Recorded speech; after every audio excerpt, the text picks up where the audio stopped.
Hi, everybody. Welcome to Introducing the Scala SDK, a presentation that's part of Connect Online's developer track. My name is Graham Popel. I'm a principal engineer on the SDK and Connectors team, and I wrote the majority of the Scala SDK. So I'm delighted to have this opportunity to run you through some of the features. Yeah, please hit me up with any questions in the text chat. So let's start with why we now offer a Scala SDK, because after all, it's very possible to access Couchbase from Scala using the Java SDK. Well, we polled our internal teams, any teams that were customer facing, and we asked them what SDK that we don't currently have our customers asking for, and what came back overwhelmingly from that was Scala. So you guys have asked for a native, slick Scala SDK experience, and that's what we've aimed to provide here. In addition, we now have more Scala expertise on the team. That's part of why I was brought on board. So we're now in a position to be able to offer this Scala SDK. It's going to allow you to express yourself in a more Scala concise, functionally safer way. And we hope that it's just going to be more of a native experience than just trying to use the Java SDK. So that's why we provide the Scala SDK now. Let's touch on some of the features that it offers, some of the ways that it's different to the Java SDK. Error handling is done in a functional style, and I should caveat that by saying that we are still working with a database SDK, so it is inherently a side effect driven API. These are not pure methods without side effects, anything like that. What I'm saying is that any operation will return a Scala try object. This is something that's built into the Scala library, and a try can be either a success, in which case it contains the successful result of the operation, or it can be a failure, in which case it contains an error, throwable. You can handle this in two main styles. You can pattern match on it, like this, or if you want to handle it with exceptions, if you want to handle it in a more Java style way, the API is not dogmatic. Just call .get on any try.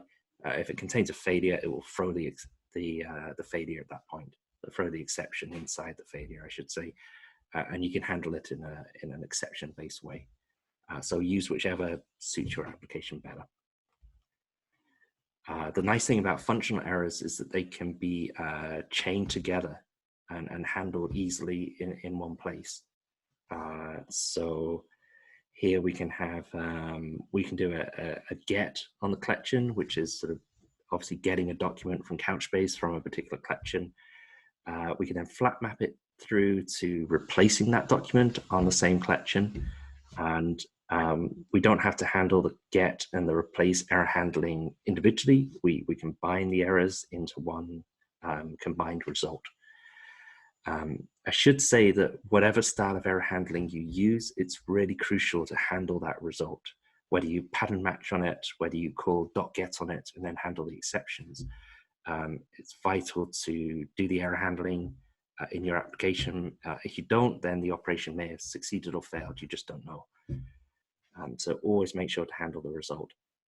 Here, I'm not simply because try and keep these examples fairly concise. And the rest of the presentation will not handle the errors either in general, but please just bear in mind it's necessary. So you can flat map the operations together like this, or you can do a full comprehension, which is basically just syntactic sugar around the flat map. So you call for, you call yield, you do a collection.get and you put the result into a doc. You do a collection.replace and you take that doc and you use the parameters from that doc for the replace, and the result of the replace is put into MR, which you yield. So result is going to be exactly the same as this. If the collection failed, if the collection.get failed, then the result reflects that failure. If the collection.replace failed, it reflects that failure. Otherwise, it's the success of the collection.replace. Finally, you can just have multiple operations inside the same try block, exactly like Java, and then just handle the exceptions in one place as well. So we've talked about the functional error handling. Let's talk about the convenient features that the SDK offers. So each of the methods, each of the operations you can do against Couchbase, so upserts, inserts, any key value operation like that, nickel queries, views, anything like this, has two overloads. The first one gives you the most common options with convenient defaults. So all three of these are using the same overload. The first one, I just specify only the required arguments. So I specify the document's ID and the content that I'm upserting. If I want to specify just the durability, I can do that. If I want to specify the durability and the timeout, I can do that. If I want to specify just the timeout, I can do that, and so on. So this is the easiest to use overload. I expect this is one the majority of people will use. But you can't specify that every single parameter that an upsert can take in this overload, simply because it becomes unwieldy. You end up with 9, 10 more parameters on a method, and it just becomes cumbersome. So as I say, this overload only takes the most commonly used options. If you want to use something a little bit outside the norm, say you're trying to set a document expiry so it will automatically delete after a certain time, the second overload takes an options block. So the upsert operation takes an upsert option, and you can specify all of the options that way, expiry, durability, everything that upsert supports. Staying on convenience, one of the features I really like about the SDK is that you can use your Scala case classes directly. So here I have a simple address and a simple user case class. And I can send these users and these addresses directly into Couchbase through the Scala SDK, and I can retrieve them directly as those case classes as well. And it's done very efficiently under the hood. What allows it to be very efficient is that I need to provide a small bit of boilerplate. So I've got my user case class in the companion object for user. I just copy and paste this small line of boilerplate. I put user here, and that's it. And that allows all the serialization and deserialization logic to be generated at compile time using Scala macros. So it's very fast. And then it's incredibly easy to use. I just create a user case class as normal, containing some addresses. And then I can just send that user directly into Couchbase. I just do upsert the name, the ID of the document, and that user object. And under the hood, that's going to generate the JSON that you would expect. So we have our user here. It's got a name field. So we end up with some JSON that's got a name field, and so on for the other fields. And when you can also get the document back in the same way. So I get the document first, and then I ask for the content back as a user, and then fetched is a user, or a try user, in fact. So super easy to use. One thing worth bearing in mind, that the small bit of boilerplate required is only required for the top level case class that I'm dealing with. So I'm only sending and retrieving users in this example. So even though user contains an address, I don't need to do this boilerplate for address, just for the top level. So we've started talking about JSON a little bit. So let's discuss the philosophy for JSON that we were aiming for in the Scala SDK. There were three things I wanted to hit. One was to be usable out of the box, one was to be agnostic, and one was to be inclusive. So what do we mean by these? Well, to be usable out of the box, we provide a very easy to use JSON library that's included. As a bonus, it's very fast. So our benchmarks are available on GitHub here. You can run it. It compares it to a number of other JSON libraries, and you can see how it performs. So this is designed to just get you up and running as quickly as possible. And for a lot of application developers, it's going to be the only JSON library that you need. However, we also want it to be agnostic. If your application is already using its own JSON representation, you want to use something different, you want to use another JSON library, that's absolutely fine. There's no requirement to use that built-in JSON library at all. And the JSON representation that you want to use will be used as efficiently and as easily as the built-in JSON library. And finally, we want it to be inclusive. There's a huge range of fantastic JSON libraries already out there for the JVM, and we support many of them directly. So Circe, upickle, macropickle, JSON-Philosophy, Jawn, Play JSON. If you're using any of these, then they will be as usable and as easy to use as the built-in JSON library that we provide. I'll show some examples soon. And it's very easy to add the boilerplate to add support for another JSON library. It's only around 20 lines of code. It's very easy to do, or in fact, your own JSON implementation.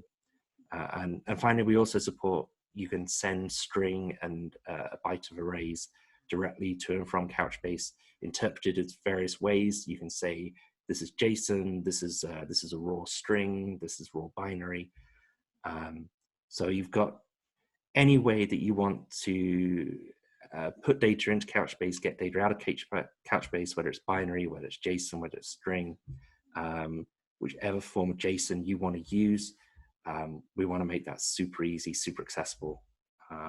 So let's see a couple of examples of how that works in practice.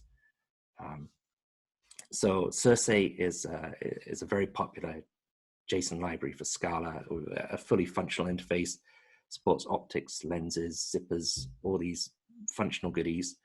And it works out of the box with the Scala SDK. So here I create a user from earlier, a user case class. I convert it into a Circe type. This as JSON thing is a Circe implicit. So all of this so far is pure Circe. And the cool bit is we can just take that Circe object and we can just insert it straight into Couchbase, just a regular collection.insert call. And we're just sending Circe into Couchbase. Under the hood, that's serializing user up into JSON using the Circe library. And then we can get that document back. We can get the content back directly as a Circe JSON type again. So, and that's what we end up with in the end. So it's that easy to use. We do all of this with optional dependencies. So when you pull in the Scala SDK, you're not pulling in Circe as well. But if you're using Circe in your project, then you will have access to all of these Circe kind of value-added goodies here. And it's the same deal for the other libraries, Micropickle, JSON-Philosophy, Jawn, Play JSON, all work exactly as easily. A quick example of Play JSON.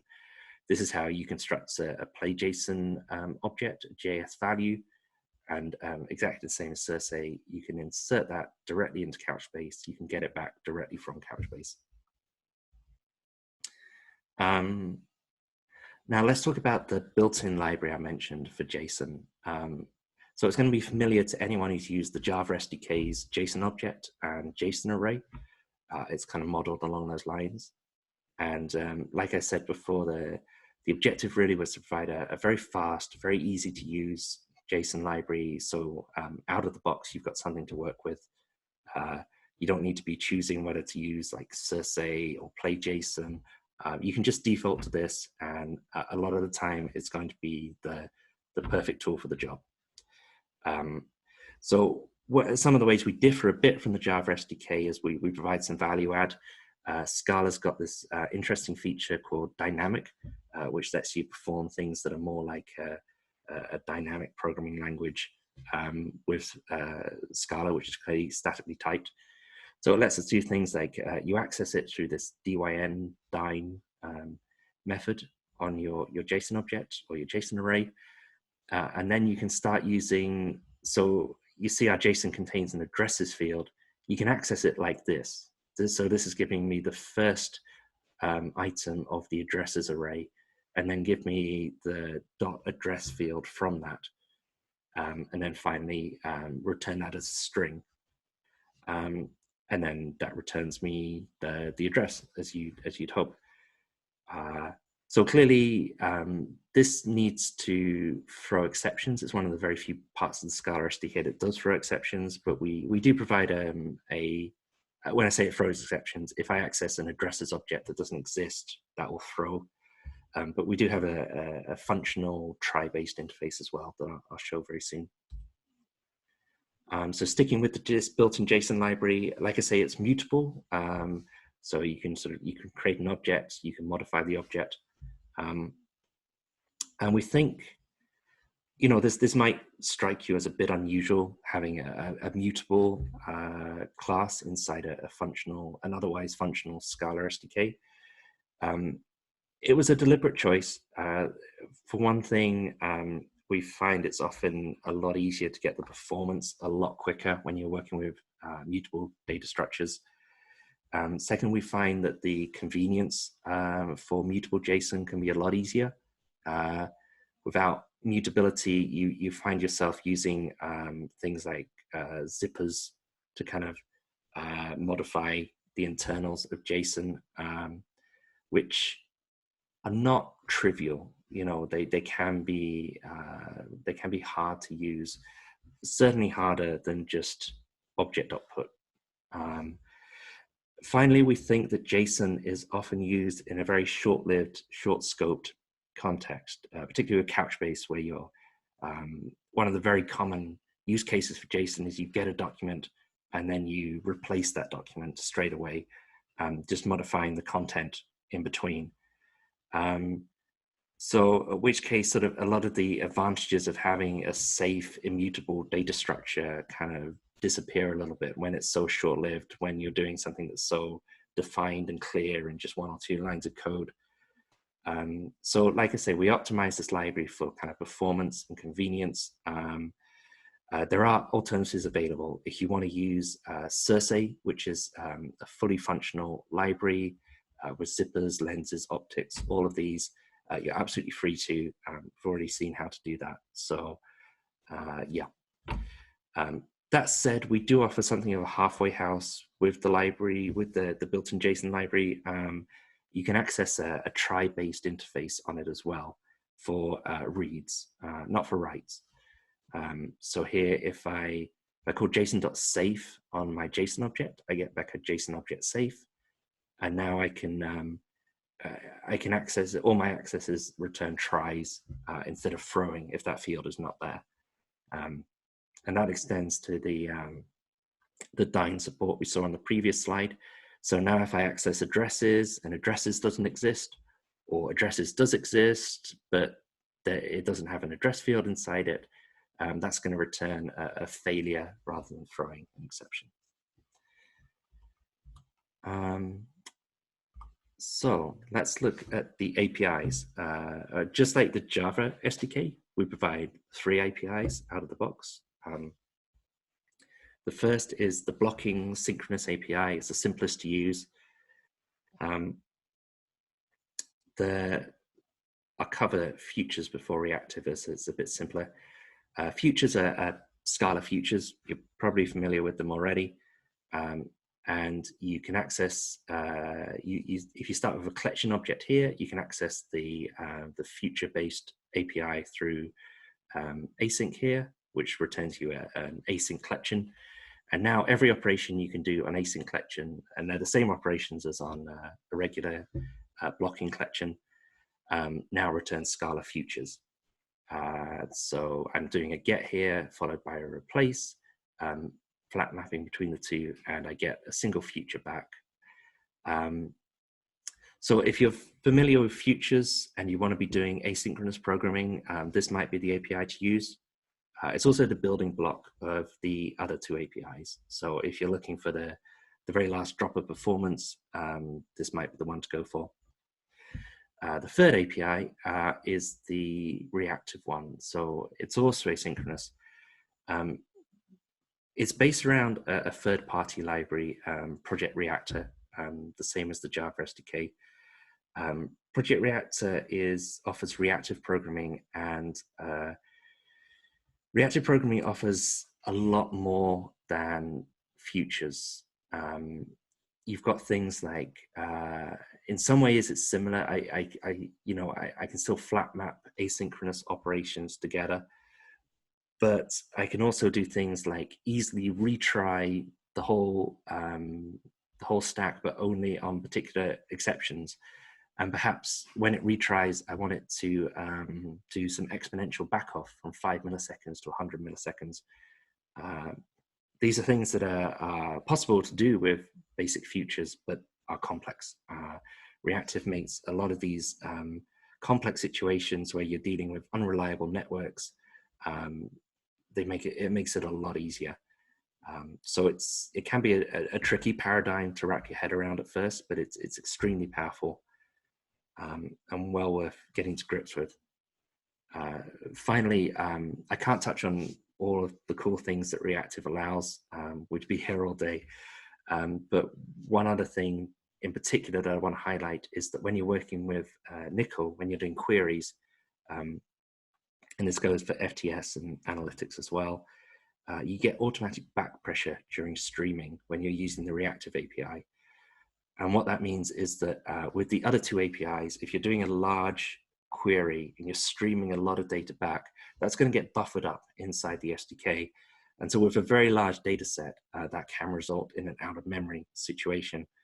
But the reactive API, it will stream the rows back to you one at a time effectively.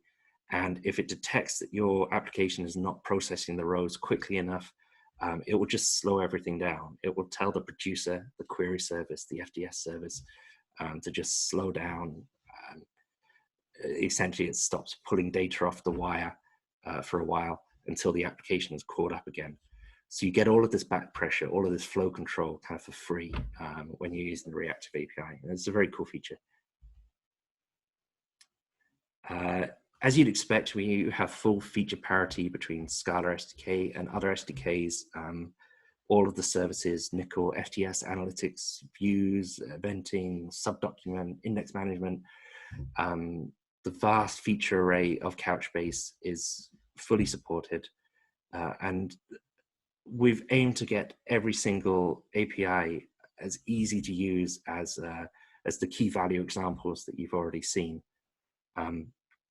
So I can't show examples for everything, but just to touch on something that kind of shows the power and the conciseness of the SDK. Here we have a Nickel query that's going to pull out all users from our users table. It's mapping the result into user case classes. So what we're going to get back from this directly is our user case class. We don't have to go through any intermediary JSON or conversion. And that is done as efficiently as possible as well. And finally, we get the full automatic backpressure handling that I mentioned on the last slide. So no more out-of-memory issues. And we get all of that full power and utility and convenience in just 5 lines of code. To touch on performance and reliability, the Scala SDK is a relatively new SDK. But it has been out for several months at this point, and it is based on the same low-level core as the Java client. So it inherits that same performance and reliability that you're used to from the Java SDK. And also any future fixes that we've put into that core library also automatically get inherited as well. So it's a very production-ready SDK. You can feel absolutely fine using it in your production application and getting going with it right away. So to wrap up, like I say, you can get started today. The SDK has been out for several months. It's production ready. It's good to go. Check out the SDK docs. We've got so many examples, easy to follow, quick start guides. There's so much there just to get you up and running as quickly as possible. So yeah, please check it out. And yeah, I really hope you guys enjoy using the Scala SDK. It's been a really fun project to design and work on. And we look forward to seeing all of your feedback. So let us know. Thanks so much. I've been Graham Popel. Thank you.